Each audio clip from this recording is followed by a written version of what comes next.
नमस्कार दोस्तों, मैं हूँ राज और आप देख रहे हैं हाईवे 33। तो चलें दोस्तों आज की कहानी के सफ़र पर। दोस्तों ये कहानी है राजीव की, साल 2010 का हरियाणा की कहानी है ये। ये कहानी को बीते हुए लगभग 15 साल के आसपास हो चुका है, लेकिन राजीव जिनके साथ में जो घटना घटी थी ना, बताते हैं कि आज भी मैं इस घटना को भूलने की कोशिश करता हूँ, लेकिन मैं भूल नहीं पाता हूँ। तो ऐसा क्या हुआ था राजीव के साथ में, आइए चलते हैं उनकी कहानी में, जानने की कोशिश करते हैं कि आखिर हुआ क्या था उस रात को। दोस्तों ये कहानी है राजीव की। राजीव पढ़े लिखे नौजुवक थे, अच्छी भली नौकरी कर रहे थे, लेकिन हर किसी को एक उम्मीद रहता है कि ये अगला साल जो आएगा उम्मीद से भरा होगा, हमारी तरक्की होगी, पैसे बढ़ेंगे। लेकिन राजीव जिस ऑफिस में काम करते थे ना, उनसे लोग काफ़ी जलते भी थे, होनहार थे। कोई ना कोई अब उनका दुश्मन अब लगा रहता था, उनकी तरक्की होने नहीं दे रहा था। और तब राजीव को उस ऑफिस से मोह भंग हो गया। वो समझ गए कि यहाँ पर मैं आगे नहीं बढ़ पाऊँगा। इसके बाद जॉब की तलाश शुरू करते हैं, लेकिन वो रहते थे नोएडा में, उत्तर प्रदेश के नोएडा में, और वहीं पर जॉब करते थे। इसके बाद जब जॉब ढूंढते हैं, जॉब ढूंढने में उनके कई जो नज़दीकी मित्र थे उन्होंने भी मदद किया। जॉब मिलता है हरियाणा के एक शहर में। जॉब जब मिलता है तो खुश हो जाते हैं। अब वहाँ से ज़्यादा पैसा था और पोस्ट भी बढ़ा हुआ था, तो खुशी तो इंसान में होती ही है। उस नौकरी को अब छोड़ना नहीं चाहते। अपना बोरिया बिस्तर समेट करके अब पहुँच जाते हैं हरियाणा के उस शहर में। वहाँ जाते हैं, होटल में कमरा लेते हैं, क्योंकि नए नए शहर में अब आसान तो नहीं होगा कि जल्दी से जाकर के रेंट पर कमरा मिल जाए। अब वहाँ का माहौल में कुछ दिन ढलना ही पड़ेगा। इसके बाद जब ऑफिस ज्वाइन करते हैं ना, तो उनको लगा कि इस ऑफिस में अब पुराने ऑफिस की तरह ही लोग होंगे। लेकिन यहाँ आने के बाद में पता चला कि अरे ये तो दुनिया अलग ही है। यहाँ तो लोग एक दूसरे को अब काफ़ी मदद करने वाले लोग हैं। राजीव अब एक लड़की जो उनका असिस्टेंट थी, अब उससे अपने सब कुछ बात बताते हैं कि देखिए मैडम, आपको तो पता है नहीं कि मैं इस जगह पर नया नया आया हूँ। अभी मैं फ़िलहाल होटल में और जैसे भी करके गुजारा कर रहा हूँ।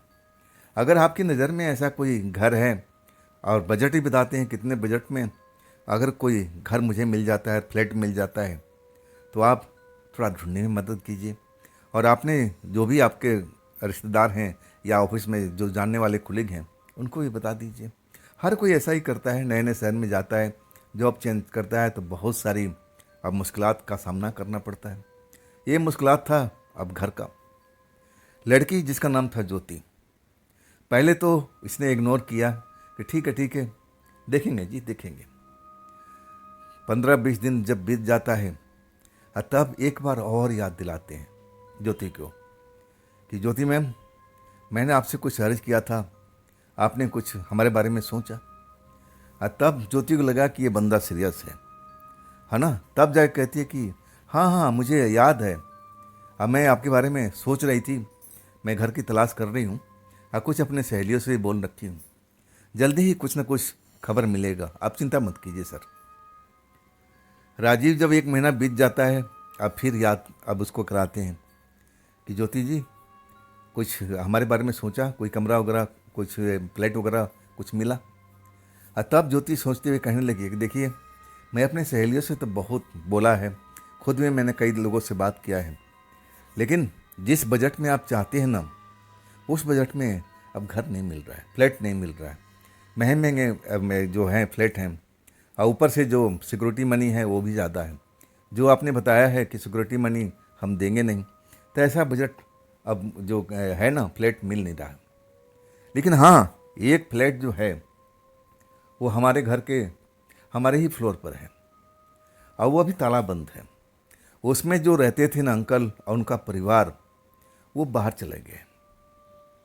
लेकिन मैं उसके बारे में अब मकान मालिक से, जो फ्लैट उनका मकान मालिक का है, अब उनसे मैं बात करने की कोशिश कर रहा हूँ, और कुछ दिनों में हो सकता है कि उनसे बात भी हो जाए।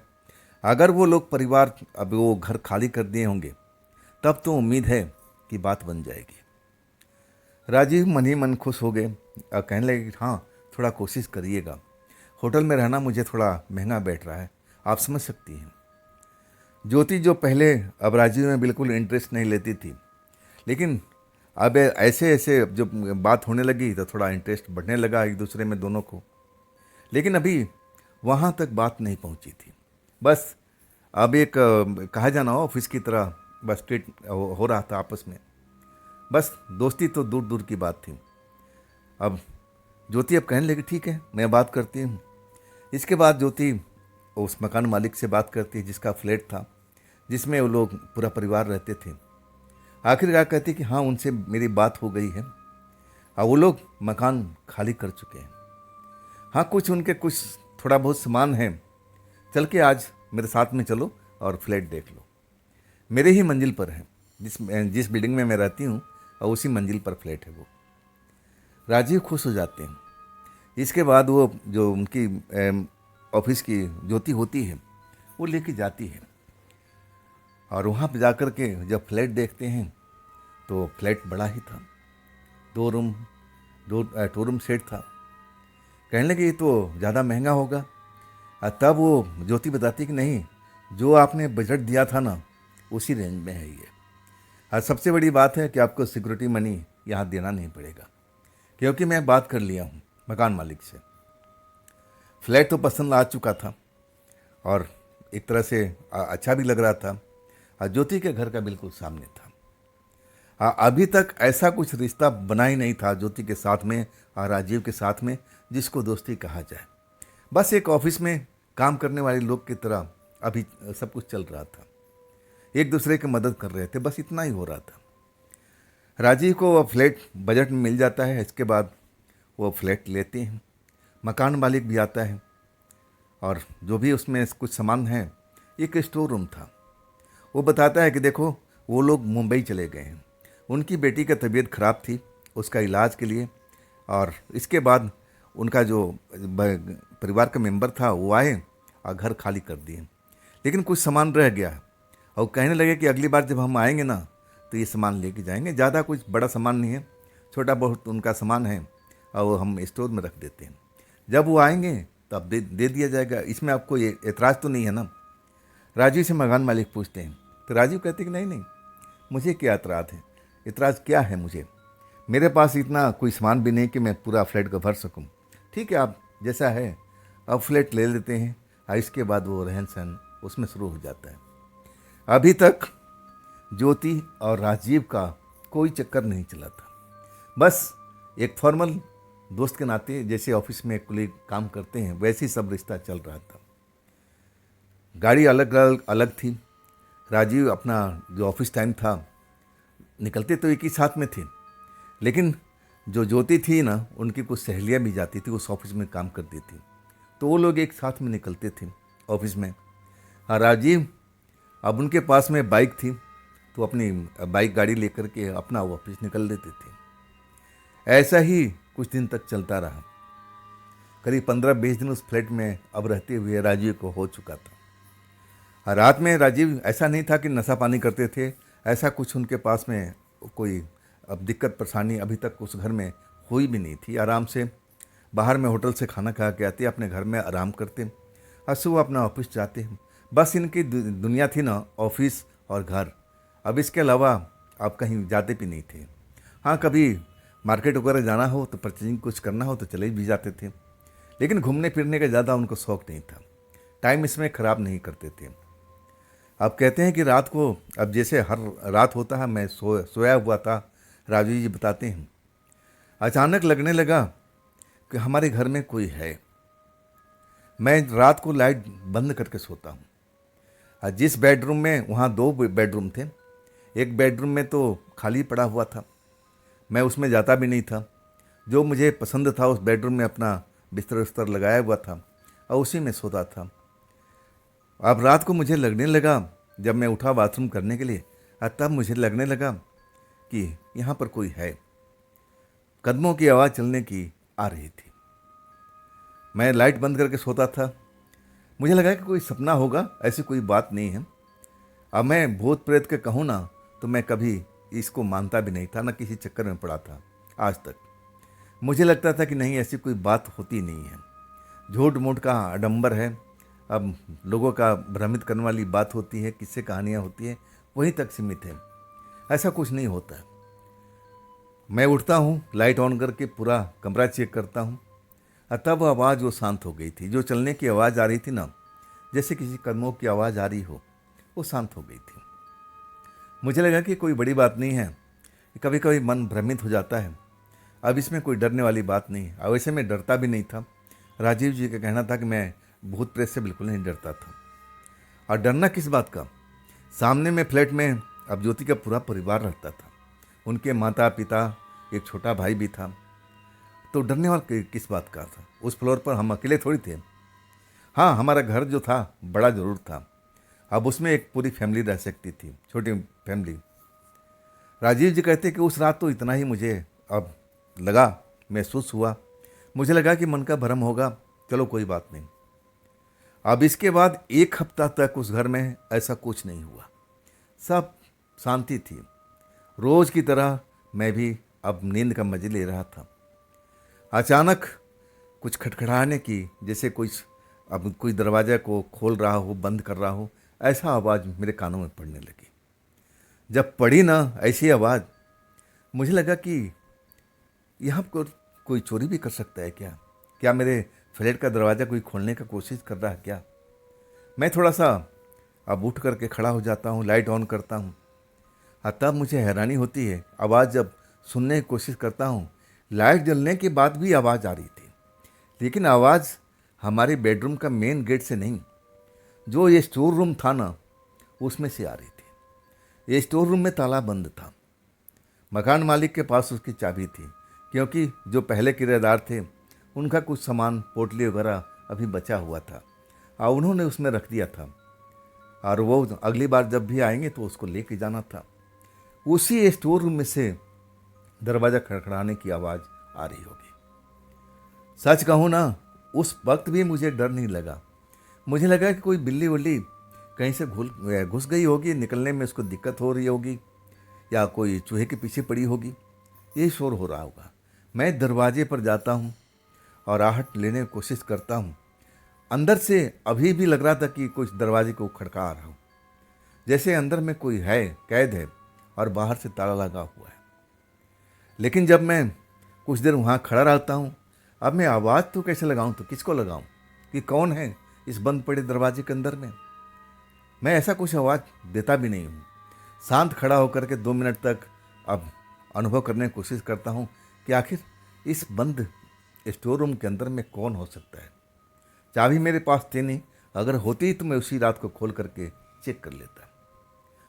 आखिरकार वो आवाज़ खड़खड़ाने की बिल्कुल शांत हो जाती है, बिल्कुल कमरा एकदम शांत बन जाता है।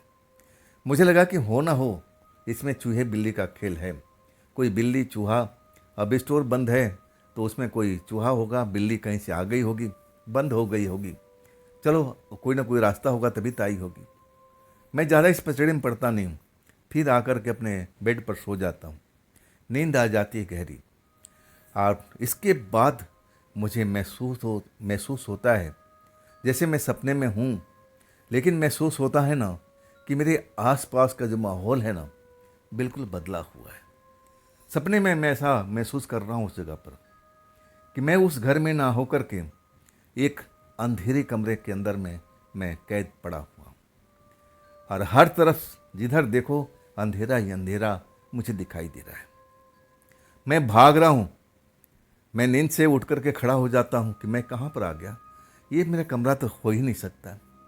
मैं वहाँ दरवाज़ा खोजने की कोशिश करता हूँ, दरवाज़ा ठकठकाता हूँ कि कहीं पर दरवाज़ा होगा, लेकिन मुझे कुछ पता ही नहीं लगता है। और तब तक लगता है कि मेरा दम घुट रहा है। मेरी जो दम ऐसा होने लगता है ना कि मेरा दम घुटता जा रहा, मैं सांस नहीं ले पा रहा हूँ। सांस के लिए मैं तरसता हूँ, इधर से उधर दौड़ता हूँ, भागता हूँ, और अंधेरे में मुझे दिखाई भी नहीं दे रहा है कि मैं कहाँ जा रहा हूँ, दरवाज़ा कहाँ हो सकता है, ये बंद कमरा है कहाँ पर। जिधर देखो एकदम काला अंधेरा मुझे दिखाई दे रहा है। दम घुटने लगता है। अब मैं अपना गला पकड़ करके खांसने लगता हूँ, और उस वक्त मुझे नींद खुल जाती है। जैसे ही नींद खुलती है ना, तो मैं अपने आप को अपने बिस्तर पे ही पाता हूँ। बड़ा ही भयानक सपना था। ये सपना को मैं भूल नहीं पाता हूँ। मैं कौन सी दुनिया में चला गया था भाई। ये अंधेरी कमरा जो था वो कहाँ था? मेरा दम क्यों इतना घुट रहा था? सच कहूँ ना, मैं इतना परेशान हुआ था, खांसी व खांसी मुझे आ रही थी। अब मैं जब उठ करके अब पानी वानी थोड़ा सा घूंट भरता हूँ, तब जाकर धीरे धीरे मेरी सेहत सही होती है। नहीं तो लग रहा था कि एकदम बाकी मेरे साथ में ऐसा घटना घटी है। मैं सांस लेने के लिए अब एकदम से तड़प रहा हूँ। ये एक सपना था, लेकिन लग रहा था ना कि मेरे साथ में हकीकत में ऐसा हुआ है। खैर, इस घटना के बाद मुझे नींद नहीं आती है। मैं पूरा कमरा इधर से उधर हर तरफ घूमता हूँ, लेकिन ऐसा कुछ मुझे कमरे के अंदर में दिखाई भी नहीं देता है। अब फिर करूँ तो क्या करूँ, आखिर बेड पर आ जाता हूँ। लाइट जली होती है, नींद नहीं आती है, और उसी सपने के चक्कर में अभी तक मुझे नींद नहीं आ रही थी। उसी के बारे में सोच रहा था कि ऐसा सपना मेरे को क्यों दिखा, और दिखने के बाद में सपना तो सपना ही होता है। मुझे वो एहसास, वो फीलिंग क्यों हो रही थी, जैसे मुझे एक एक सांस लेने के लिए कठिनाई हो रही थी। मेरे साथ में हुआ क्या था, ये चीज़ को मैं समझने की कोशिश कर रहा था। और आखिरकार जब नींद नहीं आती है तो मैं लाइट बंद कर देता हूँ। और अभी आधी रात के आसपास की बात थी, पूरी रात बाकी थी। और कुछ ही देर के बाद मुझे फिर नींद आ जाती है। जब नींद आती है ना, फिर मैं वैसे ही सपने में चला जाता हूँ। इस बार जो सपना देख रहा हूँ कि एक बड़ा सा हॉल है और बाहर से हल्की हल्की लाइट आ रही है, और उस बड़े हॉल में मैं अकेला ही हूँ। लेकिन मैं ये हॉल देखा सुना लग रहा है। मुझे लग रहा है कि ये हॉल मैं कहीं पर देखा हूँ। समझ में नहीं आ रहा सपने में कि आखिर है क्या। तब मुझे जो चीज़ दिखाई देता है ना, तब मैं अब उसको सोचने लगता हूँ। सपने में हूँ, अरे ये तो मेरे घर का स्टोर रूम है। ये जो हॉल है ना, ये तो हमारा ही कमरा है, हमारा ही ये सब कुछ है। तो ये मैं कहाँ पर हूँ, यहाँ पर मैं कर क्या रहा हूँ? आइए, कमरे में सब अंधेरा, बाहर से रोशनी कहाँ से आ रही है, हल्की फुल्की। तब तक मैं वो स्टोर रूम के गेट पर आकर के खड़ा हो जाता हूँ। अंदर से ऐसी कोई कुंडी खड़का रहा हो, ताला वैसे ही बंद है, मुझे दिख रहा है। तब मैं चौंक जाता हूँ कि अरे इसके अंदर में कौन है। अंदर जैसे कोई अब धीमे धीमे बोल रहा हो, दरवाज़ा खोल दो, मेरी दम घुट रहा है, दरवाज़ा खोल दो, मेरा दम घुट रहा है। मैं उस आवाज़ को सुनने की कोशिश करता हूँ, अब कुछ समझ में नहीं आता है। मुझे लगा कि हो ना हो इसमें कोई है। मैं उस ताले को देखता हूँ, अब मैं समझ नहीं पाता कि चाबी तो मेरे पास में है नहीं, मैं खोलूँ कैसे। तभी मैं किचन से कुछ सामान ले आता हूँ। मुझे लगा कि इसके अंदर में कोई फंसा हुआ है, और उसे मैं ताले को तोड़ देता हूँ। ताला खुल जाता है, और उसके बाद मुझे अब उसके अंदर में जो दिखाई देता है, मैं सपने में भी अब एकदम चौंक जाता हूँ। देखता हूँ कि एक नौजवान लड़की सफ़ेद कपड़ों में और अपना गला पकड़े हुए लंबी लंबी सांस लेने की कोशिश कर रही है। चेहरा एकदम सुर्ख हुआ पड़ा है, जैसे सांस लेने में उसको कठिनाई हो रही थी, और जल्दी से स्टोर रूम से बाहर निकलती है, और वैसे ही गला पकड़े हुए जैसे मेरे साथ में हुआ था। मुझे लग रहा था कि मेरा दम घुट रहा है। अब वैसे मैं सब कुछ देखता हूँ, और इसके बाद फिर मेरी आंखें खुल जाती है। सपने से मैं जाग जाता हूँ। आज जब मैं देखता हूँ तो कमरे में अंधेरा ही अंधेरा है। बड़ा ही अलग किस्म का सपना मुझे आ रहा था। ऐसा सपना तो मैंने आज तक कभी देखा ही नहीं। मुझे याद नहीं है कि ऐसा सपना भी हो सकता है। मैं फिर उठता हूँ बाथरूम जाने के लिए, और कमरे की लाइट जला देता हूँ। जलाने के बाद मैं हॉल का लाइट जलाता हूँ, क्योंकि स्टोर रूम के पास में ही अब मुझे जाना था। और वहाँ जाने के बाद मैं जो देखता हूँ ना, तो आश्चर्य से भर जाता हूँ। वो ताला बिल्कुल खुला हुआ था, दरवाज़ा खुला हुआ था। ऐसे कैसे हो सकता है भाई? वो दरवाज़ा कैसे खुल सकता है जिसकी चाबी मेरे पास में नहीं है? वो ताला कैसे ओपन अपने आप हो सकता है? उसी कुंडी में ताला जैसे लगा हुआ है बगैर चाबी का, जैसे किसी ने आराम से उस ताले को खोल दिया हो। ये चीज़ मैं सपने में सब कुछ महसूस किया कि मैं ही किचन से आकर के उस दरवाजे को खोलता हूँ, ताले को तोड़ देता हूँ। हाँ, फिर उसके अंदर से लड़की अब दिखाई देती है।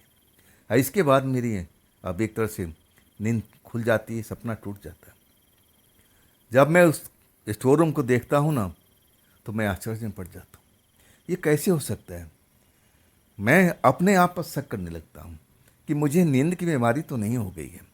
कहीं मैं नींद में चल कर के खुद ही उस दरवाजे को, ताले को मैं खोल दिया हूँ, मुझे याद तक नहीं हो। क्या मेरे साथ में ऐसा कुछ हो रहा है क्या? अजीबोगरीब सपने आ रहे हैं और नींद में चलने की बीमारी तो मुझे नहीं हो गई है। सही कहूँ ना, उसके बाद मैं पूरे कमरे का छानबीन करता हूँ, लेकिन स्टोर रूम के अंदर मैं नहीं जाता हूँ। स्टोर रूम में अंधेरा था और मैं उसके अंदर जाना भी नहीं चाहता था कि उसमें किसी और का सामान रखा हुआ था। मैं भला क्यों जाऊँ? पूरा कमरे का छानबीन, हॉल वगैरह सब कुछ कर लेता हूँ, दूसरे बेडरूम का, और फिर अपने कमरे में आ जाता हूँ। इसके बाद मुझे नींद नहीं आती। मैं वही सब सोचने की कोशिश करता हूँ कि आखिर स्टोर रूम का दरवाज़ा किसने खोल दिया? क्या मैंने ही खोला था? जैसे मैं सपना में देखा था कि उसके अंदर में कोई था। अब मैं उसको बचाने के लिए दरवाजे को, अब वो ताले को तोड़ देता हूँ। सच कहूँ ना, मुझे अपने आप पर शक होने लगा। खैर, जैसे तैसे फिर मुझे हल्की सी नींद आती है और इसके बाद सुबह हो जाती है। अब मुझे तैयार भी होना था ऑफिस के लिए। ये बात मैं ज्योति, अपनी जो ऑफिस की फ्रेंड थी, मैं उससे बोल नहीं पाता हूँ, और कभी मैं अपने दोस्तों में शेयर भी नहीं करता हूँ ये सब बातें को।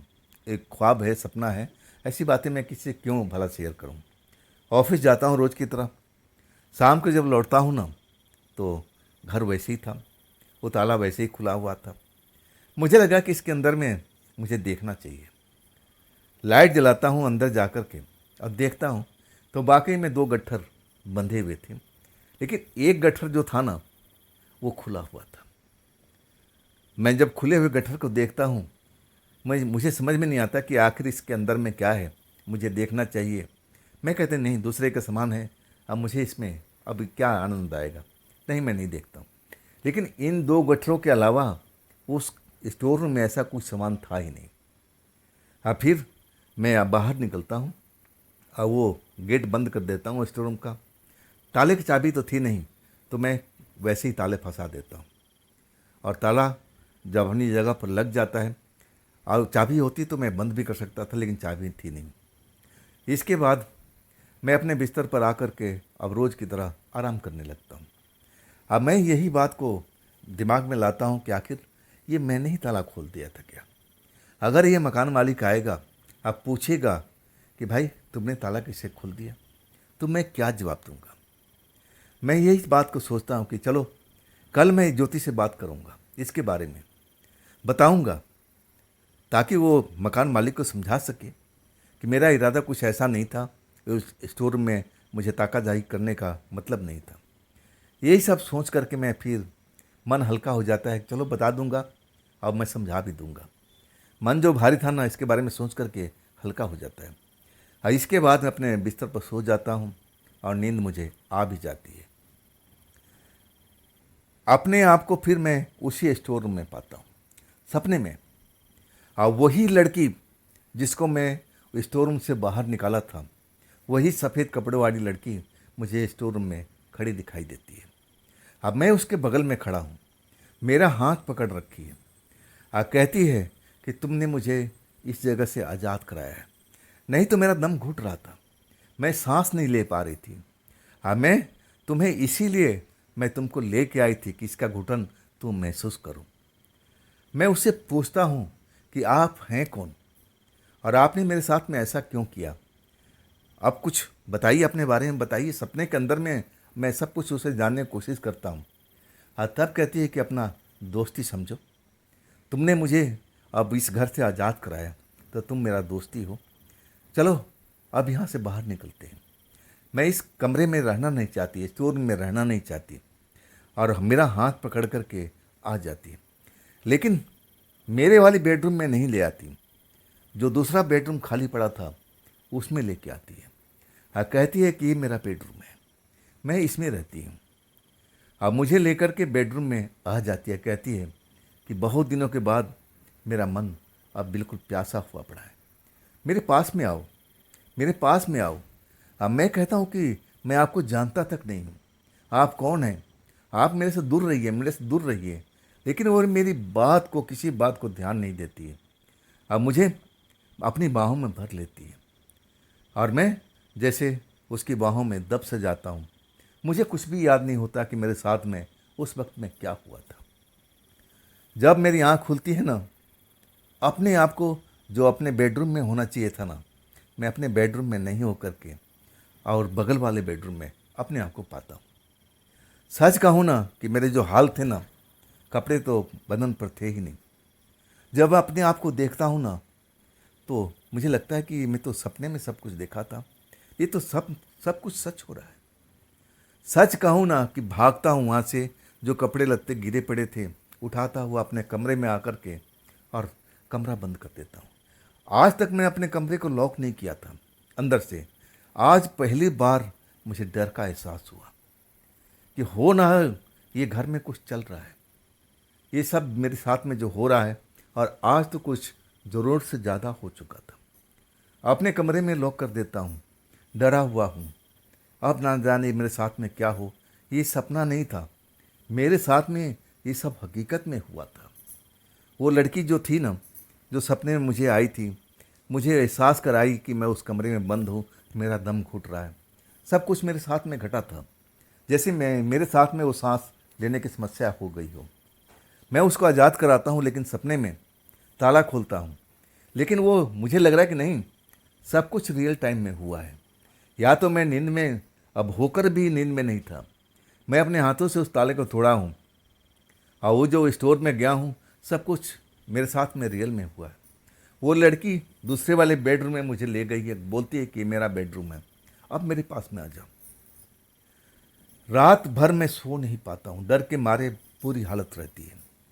जरा सी कमरे में बाहर में आहट होती है ना, मुझे लगता है कि वही लड़की आ गई होगी, वही लड़की है, वही लड़की है। मैं डर जाता हूँ। सच कहूँ ना, मुझे कुछ सोचता नहीं है, बस यही सोचता है कि सुबह होने दो और सबसे पहले मैं ज्योति को आवाज़ दूंगा, उसके कमरे के दरवाज़ा खटखटाऊंगा, घंटी बजाऊंगा और सब कुछ उसको शेयर करूंगा। बताऊंगा कि ये घर सही नहीं है, ये हॉन्टेड घर है। और वही होता है। सुबह उठने के बाद में सबसे पहले मैं ज्योति का दरवाज़ा नॉक करता हूँ। दरवाज़ा नहीं खुलता है, कॉल बेल बजाता हूँ और तब ज्योति की मम्मी आती है। कहती है कि हाँ बेटा, कुछ चाहिए थे क्या? अब मैं कहने लगा कि नहीं, आप ज्योति को बुला दीजिए, बस एक बार ज्योति को बुला दीजिए, कुछ ज़रूरी काम है। कहती बेटा रुक जाओ, मैं ज्योति को अभी भेज रही हूँ।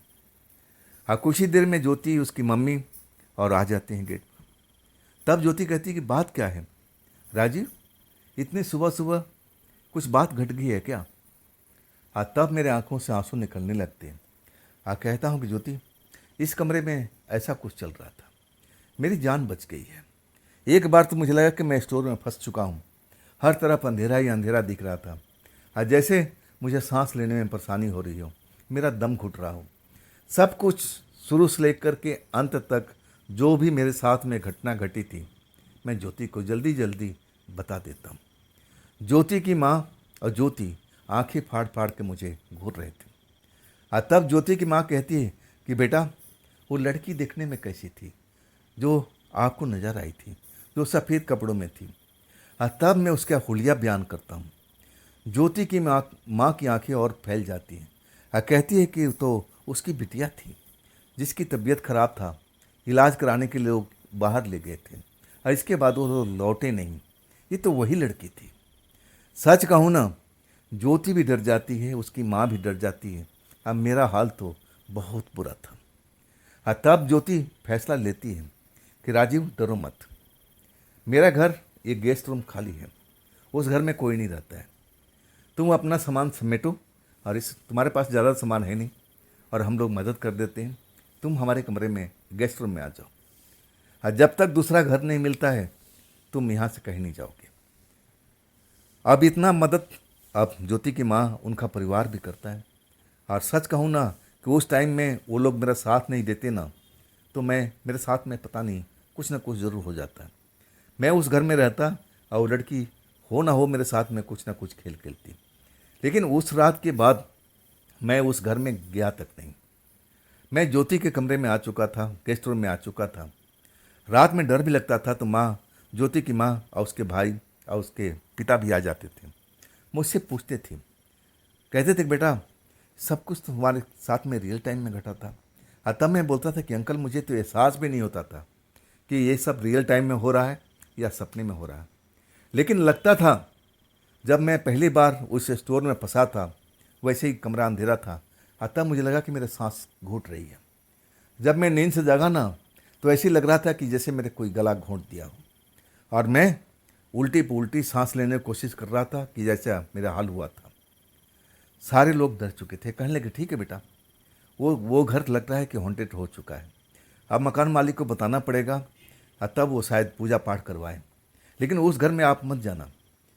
और आखिरकार ज्योति मेरे लिए 1 महीने के बाद में दूसरे बिल्डिंग में अब एक फ्लैट देखती है, और इसके बाद मैं वहाँ शिफ्ट हो जाता हूँ।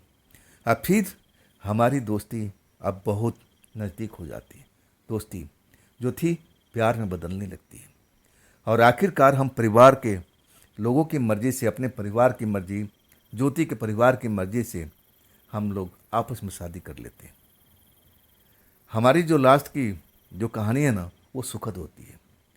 अगर उसमें घर में नहीं जाता, वो सब घटना मेरे साथ में नहीं होती, तो शायद आज मेरी ज्योति पत्नी नहीं होती। हाँ, उस भूतनी ने इतना मेरे लिए अच्छा किया था। अगर वो उस रात ऐसा कुछ नहीं करती तो शायद मैं ज्योति के इतना करीब भी नहीं आता।